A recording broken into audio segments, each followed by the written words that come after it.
Hello दोस्तों, स्वागत है आपका अपने यूट्यूब चैनल विजन एकेडमी में। दोस्तों, मैं एक बार फिर आपके लिए लेके आया हूँ पिछले वर्षों पूछे गए मैथ के महत्वपूर्ण क्वेश्चन जो आपके लिए आगे आने वाले एग्जामों में बहुत ही महत्वपूर्ण साबित होंगे। तो चलिए दोस्त, इसको सॉल्व करते हैं। इससे पहले दोस्त, अगर आप मेरे चैनल पर नए आए हैं तो चैनल को सब्सक्राइब कर लें और वीडियो को लाइक और शेयर करना ना भूलें। तो चलिए शुरू करते हैं। यहाँ पहला क्वेश्चन है 32 cos square theta plus 2 ten square theta का मिनिमम मान ज्ञात करना है हमें। तो इसको कैसे सॉल्व करेंगे हम? तो हमने एक फार्मूला पढ़ा है कि sec square theta minus tan square theta is equal to 1। तो यहाँ से टेन स्क्वायर थीटा की वैल्यू निकालेंगे तो tan square theta is equal to 1, और ये सेक इधर टेन जाएगा तो सेक स्क्वायर थीटा और माइनस 1। यहाँ से हम टेन स्क्वायर थीटा की वैल्यू इसमें रख देंगे तो 32 cos square theta plus tan square theta की वैल्यू रखेंगे तो सेक स्क्वायर थीटा माइनस 1। तो 32 cos square theta plus 2 sec square theta minus 2। अब दोस्तों, हम लोगों ने पढ़ा है कि अगर a cos square theta plus b sec square theta दिया हो तो इसका मिनिमम वैल्यू निकालना हो तो इसका मिनिमम वैल्यू होता है 2 रूट में ab, जहाँ b से बड़ा या बराबर होता है a। तो यहाँ पे भी अगर हम 32 cos square theta plus 2 sec square theta का मिनिमम मान निकालें तो क्या हो जाएगा 2 रूट में ab। तो a क्या है 32 और b क्या है 2 और माइनस 2 पहले यहाँ दिया है। तो 32 दूना 64 हो जाएगा। तो 64 का अंडर रूट 8 होता है। तो 2 इंटू 8 माइनस 2, 8 दूना 16 में से 2 गया 14। तो इसका आंसर होगा 14, ऑप्शन ए। चलिए दोस्त, नेक्स्ट क्वेश्चन देख लेते हैं। नेक्स्ट क्वेश्चन दिया है कि नदी के पार पुल पर एक बिंदु से नदी के विपरीत किनारों पर अवनमन कोण क्रमशः 30 और 60 है। यदि पुल किनारों से 3.9 मीटर की ऊंचाई पर है तो नदी की चौड़ाई क्या होगी मीटर में? तो ये यहाँ दिया है, ये एक पुल है और ये किनारों पर इसका अवनमन कोण दिया है 30 और यहाँ 60, और ऊंचाई दिया है पुल की 3.9। अब हमसे क्या कहा है? नदी की चौड़ाई पूछा है। ये हमसे ये नदी की ये चौड़ाई पूछा है। तो इसको हम दो तरीके से लगा सकते हैं। पहला तो ये फार्मूला आता है कि distance is equal to h cot theta 1 plus cot theta 2। जब ये अलग अलग साइड में रहता है तो यहाँ प्लस रहता है और एक ही साइड में रहता है एंगल तो माइनस कर देते हैं। तो यहाँ अलग अलग साइड में है तो प्लस रहेगा। अब डिस्टेंस तो हमें निकालना है। हाइट दिया हमारा 3.9, cot theta 1 plus cot theta 2, तो कॉट 30 या प्लस कॉट 60। तो 3.9 और यहाँ से हम कॉट 30 का मान क्या होगा? √3 प्लस कॉट 60 का मान 1/√3। तो ये हो जाएगा 3.9 इंटू 3 और एक 4 अपान √3। √3 से ऊपर नीचे अगर गुणा कर दे तो ये 3 हो जाएगा। तो 3 से ये 13 बार में, तो 13 चौको 52, मतलब 5.2√3, ऑप्शन ए 5.2√3। चलिए दोस्तों, नेक्स्ट क्वेश्चन देख लेते हैं। यहाँ दिया है कि त्रिज्या 12 सेंटीमीटर और 16 सेंटीमीटर के दो वृत्तों को उनके केंद्रों से 20 सेंटीमीटर अलग रखने पर उनके उभयनिष्ठ जीवा की लंबाई पूछा है। तो इसको यहाँ पहले बना लेते हैं। ये आपका ये 12 सेंटीमीटर है, यहाँ पे आपका 16 16 सेंटीमीटर है और इनके बीच की दूरी यहाँ दिया है 20 सेंटीमीटर। तो दोस्तों हम जानते हैं ट्रिपलेट होता है 3, 4, 5। तो यहाँ 4 से मल्टीप्लाई होगा तो 12, यहाँ 4 से मल्टीप्लाई होगा तो 16 और यहाँ 4 से मल्टीप्लाई होगा तो 20। तो 12, 16, 20 और यहाँ पे एंगल भुजा दिया भी है 12, 16, 20। इसका मतलब कि ये राइट एंगल ट्रायंगल है। तो अब हमसे क्या पूछा है, उभयनिष्ठ जीवा की लंबाई। ये रहा आपका उभयनिष्ठ जीवा, इसको हम चेंज कर लेते हैं कलर। ये उभयनिष्ठ जीवा की लंबाई पूछा है। तो हम जानते हैं कि राइट एंगल ट्रायंगल का अगर एरिया निकालना तो 1/2 हाइट इंटू बेस होता है। तो यहाँ से हम निकाल लें, इसका हम नाम दे रहे हैं A, B, C और D।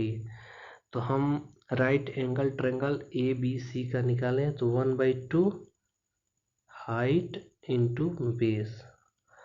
और यहाँ पे ये भी परपेंडिकुलर है, तो ट्रायंगल ACB में देखा जाए तो 1/2 और AB बेस हो गया। तो बेस कितना दिया है 20 और हाइट इसका निकालना है। तो हाइट क्या है, यहाँ OC रख ले तो O और C। तो यहाँ से 1/2 से 1/2 कैंसिल, 4 चौक 16, 4 पंजे 20, 12 चौक 48 अपॉन 5, 5 नंबर 45, 5 छक्के 30। ये आधी दूरी आई O से C तक और हमसे पूछा है उभयनिष्ठ जीवा की लंबाई। तो इसका हम दोगुना कर देंगे। तो 9.6 इंटू 2, 6 दूना 12 हासिल 1, 9 दूना 18, 19, 19.2 ऑप्शन C।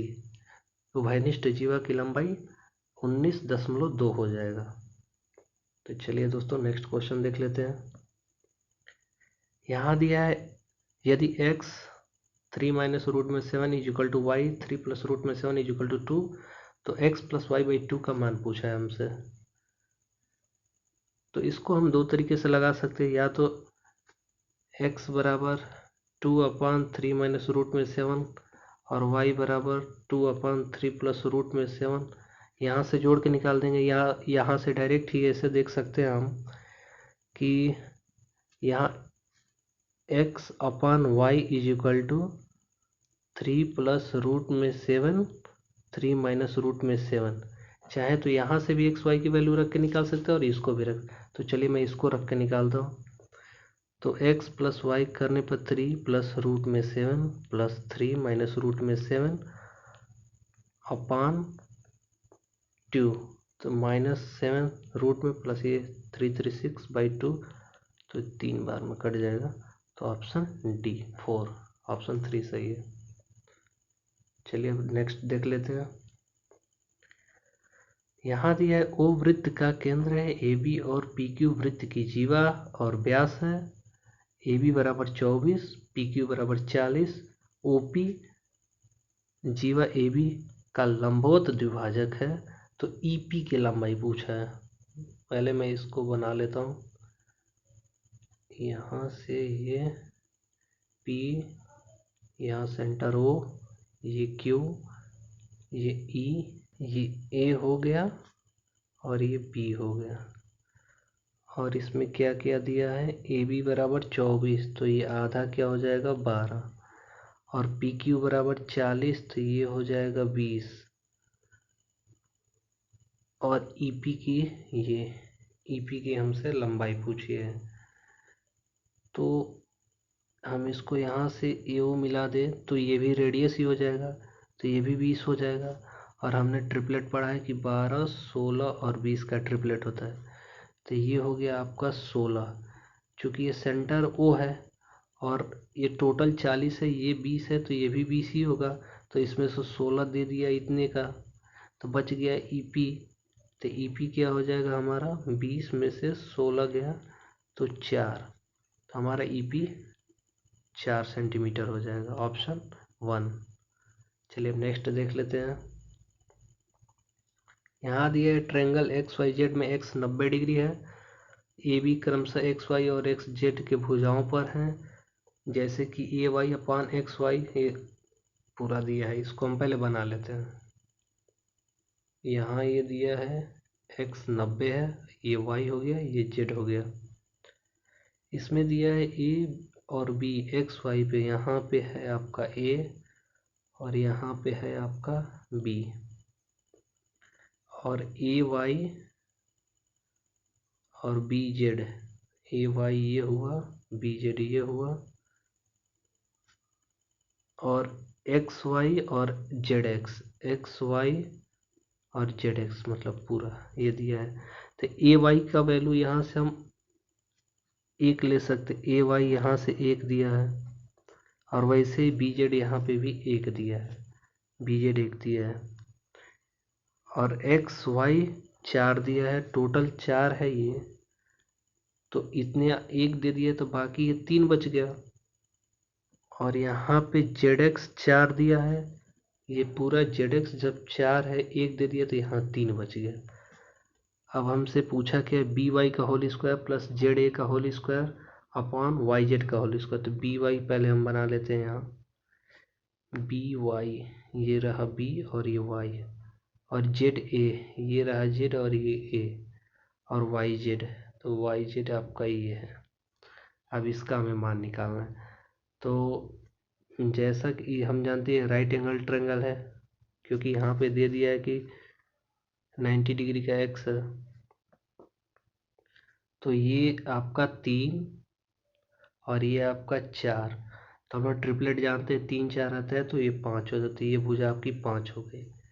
और यहाँ से देखा जाए तो ये टोटल 4 और ये 3, तो ये भुजा आपकी 5 हो गई, ये वाली। और अब वाई जेड निकालना है, तो ये क्या है 3 1 4, ये 4 है, ये भी 4 है। तो हमने पढ़ा है कि एक राइट एंगल ट्रायंगल में अगर ए ये रहा तो ये a√2 हो जाता है, तो 4 और ये 4 है तो ये 4√2 हो जाएगा, ये भुजा वाई जेड 4√2 हो जाएगा।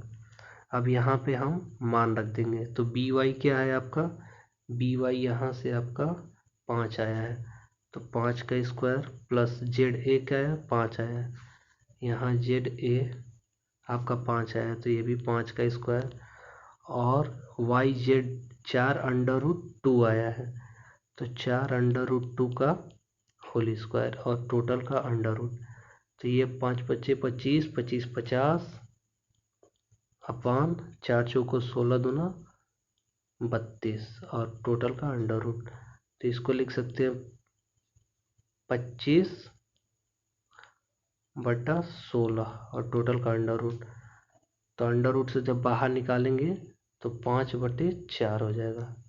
ये रहा आपका ऑप्शन 2, 5/4। चलिए हम नेक्स्ट क्वेश्चन देख लेते हैं।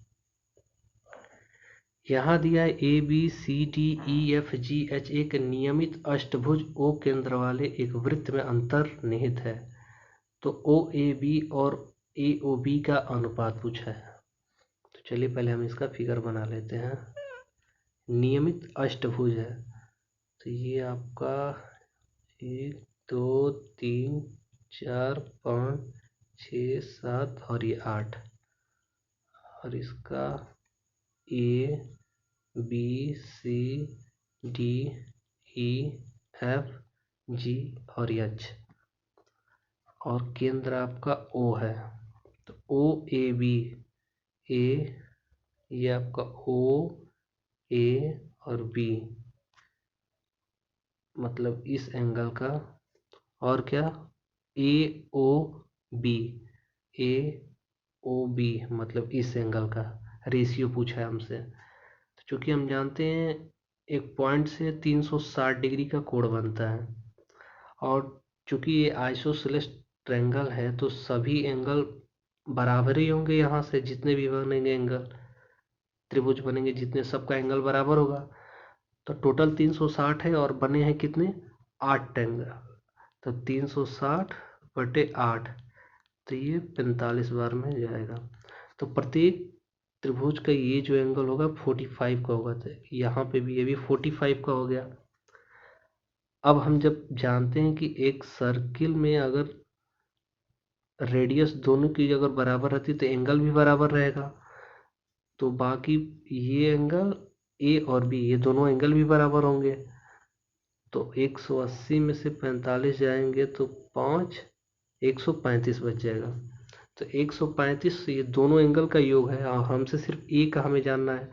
तो 135/2 ये हो गया सिर्फ ए का, मतलब कि ओ ए बी का, और ओ ए बी का रेशियो हमसे पूछा है ए ओ बी से।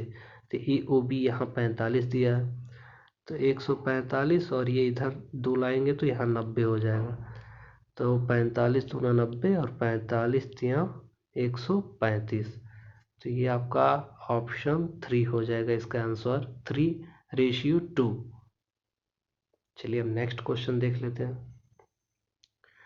यहाँ दिया चक्रवृद्धि ब्याज पर जमा 225 रुपये की राशि 4 वर्षों में 16 गुनी हो जाती है, तो 7 वर्षों में कितनी होगी। तो इसके लिए तरीके बहुत हैं, लेकिन सबसे आसान तरीका ये है कि यहाँ दिया है कि 4 वर्षों में 16 गुनी हो जाती है, तो 16 को हम लोग लिख सकते हैं 2⁴।